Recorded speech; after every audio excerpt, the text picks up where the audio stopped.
You ever read a book that feels like it was written just for you? A book that kind of quietly took over the world and, in the process, changed how millions of people look at their own lives. Well, today we're digging into Paulo Coelho's The Alchemist to figure out what the secret is behind all that magic. So, what's the deal? What's the secret ingredient that makes a pretty simple story about a shepherd boy connect with so many people from every corner of the globe for decades? I mean, let's just start with the sheer scale of its success. It's kind of mind-blowing. For starters, the story is right there in the numbers. This isn't just a bestseller in one or two countries. No, we are talking about a book that's been translated into over 56 languages. That's not just a wide release. That's a genuine global conversation. And then you see this number, more than 20 million copies sold. To give you some perspective, that is way more than the entire population of a lot of countries. So yeah, this thing isn't just a book, it's a full-on cultural landmark. But, numbers only tell you part of the story. What does it actually feel like to read it? The American publisher HarperCollins, I think they put it perfectly. They said reading it was, and I'm quoting here, like getting up at dawn and seeing the sunrise while the rest of the world still slept. Doesn't that just give you this feeling of a personal, secret discovery? And that feeling, that sense of discovery, it just spread everywhere. You'd see it pop up in the hands of President Clinton. You had Julia Roberts raving about it in Vanity Fair. And the author even tells a story about overhearing a girl and her mom talking about it on the streets of Miami. It just has this wild ability to find its way to everyone. But here's the kicker. When you ask the author, Paulo Coelho, what the secret to its success is, his answer is surprisingly humble. He just says the only honest response is, I don't know. And that humility, that I don't know, actually points us right to the real heart of the book. Because, as it turns out, the book's secret isn't really about its own success at all. It's a guide to finding yours. It's all about this one central concept that drives the whole story, what Coelho calls your personal calling. So what in the world is a personal calling? Well, according to the author, it's the path that God chose for you here on earth. But he also puts it in a much simpler way. He says, whenever we do something that fills us with enthusiasm, we are following our legend. It's that thing, that passion, that just makes you feel totally and completely alive. And that right there leads to a really big question, doesn't it? If every single one of us has a personal calling, this unique path that's supposed to fill us with enthusiasm, then why aren't we all following it? It's a fantastic question. And according to Coelho, the answer is that all of us, sooner or later, run smack into four major obstacles that stand in our way. And this journey, it turns out, has a pretty predictable set of roadblocks. First, we get told our dream is just impossible.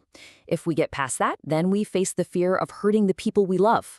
After that comes the fear of our own defeats.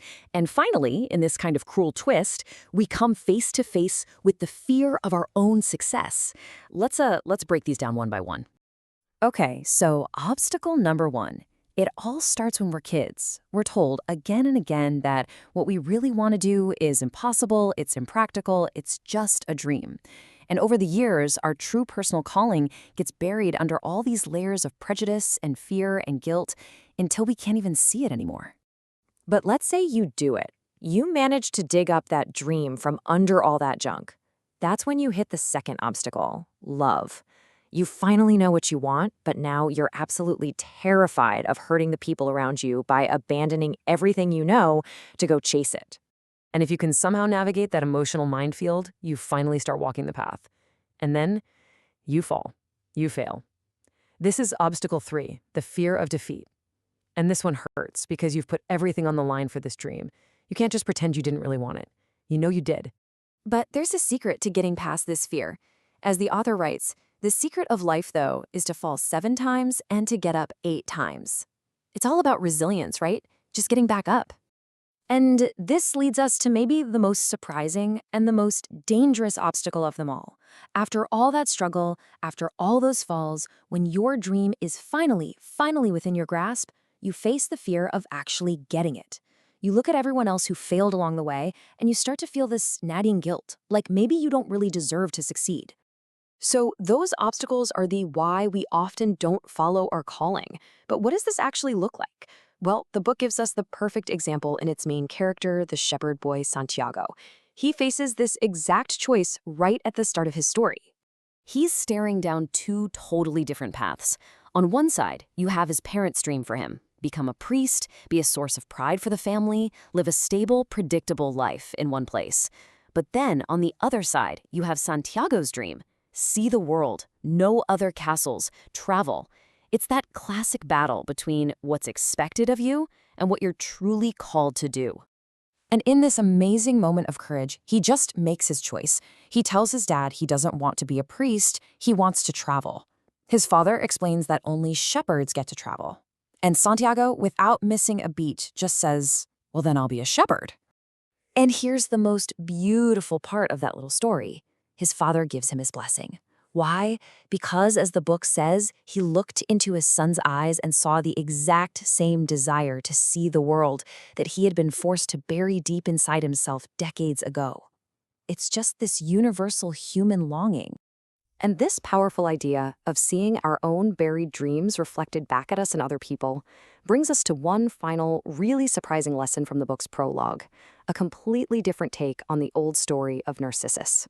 So in this version of the myth, after Narcissus drowns, the goddesses of the forest find the lake, and it's turned from a freshwater lake into a lake of salty tears. They ask it, "Why do you weep?" And the lake replies, "I weep for Narcissus." Now, the goddesses are confused. They figure, of course, the lake is weeping for Narcissus. He was beautiful, and he would kneel by its banks all day. But then the lake asks a question that just changes everything. It asks, but was Narcissus beautiful? And here is the final, incredible twist. The lake says, "I weep for Narcissus, but I never noticed that Narcissus was beautiful. I weep because each time he knelt beside my banks, I could see in the depths of his eyes my own beauty reflected." Wow! I mean, what an incredible way to flip a story on its head. It takes this classic myth about vanity and self-obsession and turns it into this profound lesson about reflection and purpose and seeing ourselves in others, which really just leaves us with one last question to think about.